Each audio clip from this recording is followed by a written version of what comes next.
Welcome back to another episode, and I'm excited to bring this topic today. And I know I say that every single time, but it's important to me when we are, as a nation, going through things, and even as individuals going through things, that I'm able to bring some perspective and some context, and even some tips and tools for you to take away and to chew on. And so today, as I thought about what I wanted to share, what comes to mind is what's happening in our nation that is impacting not only us here stateside, but it's impacting globally. And I wanted to talk a little bit about protecting our mind's focus. Now, there's so many ways I could go when it comes to psychological manipulation, and perhaps I will do another episode on this from the standpoint of person to person, individual to individual. However, as we look at social media, as we look at what's happening in our government, we're looking at all of the things that are coming out, the headlines day to day, the things that are being thrown at us. It is a lot. And so there's a lot of noise that we're having to manage as individuals. And as individuals, then we're expected to go about our work day to day and to perform at high levels. But it can be very difficult to do that when we are experiencing all of these things coming at us. Often things that are detrimental to people who we're advocating for, or that are detrimental to people who we may even know that touch our lives personally, and particularly detrimental to the nation. People will continue to spit propaganda, and then these ridiculous executive orders that are coming out on a day-to-day basis. We're being flooded and overwhelmed by all of these things, plus the fallout that's happening from this. And so one of the reasons that I chose this topic of psychological manipulation and protecting the mind's focus is because we're in a space right now in our nation where there is quite a bit of psychological manipulation and psychological overwhelm happening intentionally. And it's important that if we're going to protect our mind's focus so that we can be who we need to be in our places of work, in our family units, and in our communities, that we understand what we need to do and how we protect ourselves in that process. And so the first thing that we have to do, and this is why I do the work of neurolinguistic programming, and this is why I teach neuroscience-based communication, is we have to recognize the noise and distraction as noise and distraction.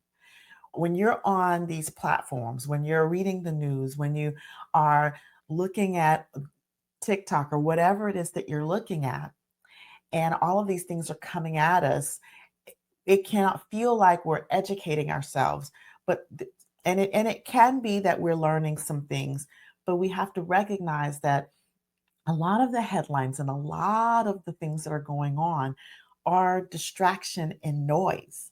And that distraction and noise is meant to wear us down. Now, we could talk about this in the context of what's going in our nation, but as you listen to this, you can listen to this at multiple levels. You can listen to this at, where is this happening in my own personal world? Where is this happening in my job? Where is this happening in my family or in my relationships, where there's a lot of distraction and noise, and that is meant to wear us down. But particularly, I want us to recognize that this is happening at a very large scale right now. And so when we start to recognize distraction and noise as distraction and noise, then we can begin to look at what are the structures that we need to protect that mind's focus.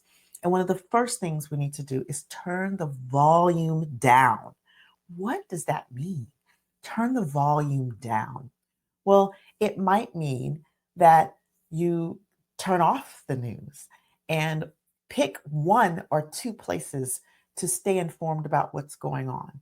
And maybe it's not going down the scroll rabbit holes, but maybe it's reading headlines. Whatever it is that works for you to turn the volume down. It also may mean limiting the amount of social media or engagement that you have in groups, on platforms, or in certain conversations. Turn the volume down. The second thing is to create focus practices. And that can mean a little bit of sensory deprivation. So for me, what that looks like is yoga practice 4 days a week and meditation 5 days a week, even if it's just 10 to 15 minutes. I put earplugs in and sit on my meditation couch and set my timer for 15 minutes if I have it, 20 minutes if I have it. Sometimes it's just 10 minutes to have just a little bit of sensory deprivation. For some, that focus practice may be dance. For some, it may be running. For some, it may be working out. For some, it could be music, listening to music or reading. But create your practice that sort of helps to bring you back to yourself. All right. And so, whatever that practice is, engage in that daily. I also engage in gratitude daily. There's some benefit in gratitude. And I engage in intentional joy and intentional laughter, intentional play as a form of resistance to all of the things that are trying to weigh us down. Okay. And this is not me being Pollyanna or bypassing. It's just how do we like maintain our sanity and our focus in a time where we are being inundated and bogged down and overwhelmed with bad news?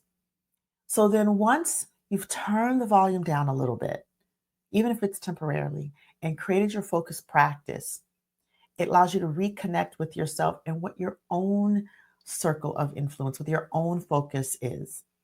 So, what is mine to do? I look at with all of these things, I want to change everything, I want to save the world. But what is mine to do? What is my area of expertise? Where is my circle of influence that I can create a ripple that can make a difference? Reconnect that with yourself. And finally, I can't say this enough. If you've ever listened to past podcasts, if you've ever listened to me on a guest podcast, and people ask me, what's the number one thing? And that is connecting in community. And that's not just any community, but the community that empowers you, the people who pour into you, the people who remind you of who you are. All right. And this is one of the ways that we protect our mind's focus, that we get back into ourselves, no matter whether this is from work, whether it's in our families, whether it's you're dealing with the global nation. And quite frankly, you're dealing with all of these things. You're dealing with all of the things that are coming at us from what's going on in our nation to how that trickles down to our communities. And then we have to deal with our own individual problems or issues or challenges that we are navigating on a day-to-day basis at work and at home. So these are a few practices that you can put in place to be able to stay connected to yourself and to find joy and to protect your peace, as they say, but also to protect your focus so that you can continue to move forward productively day to day. All right. And so I just wanted to bring this to you as a way of being empowered. And I ask you and invite you to please share this with someone, share this with a friend, a family member, a colleague, and leave a review if you thought this was helpful today.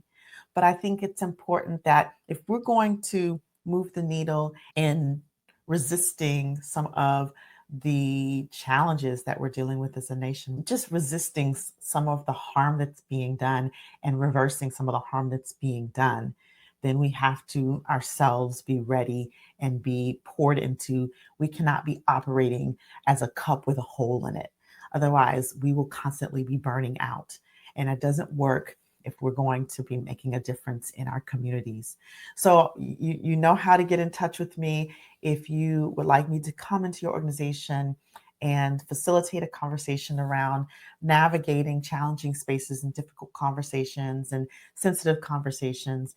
If you want me to come into your organization and talk about communication that builds trust, you can reach out to me directly through my website or on this platform that you're listening. And I'm happy to come and facilitate workshops and conversations. And then, of course, if you are an individual and you need help reconnecting into yourself, please reach out to me. I still love to do that one-on-one work. It's my I think my heart center. And so from that, I leave you, and please share this episode, leave a comment, and until the next time we see each other, stay empowered.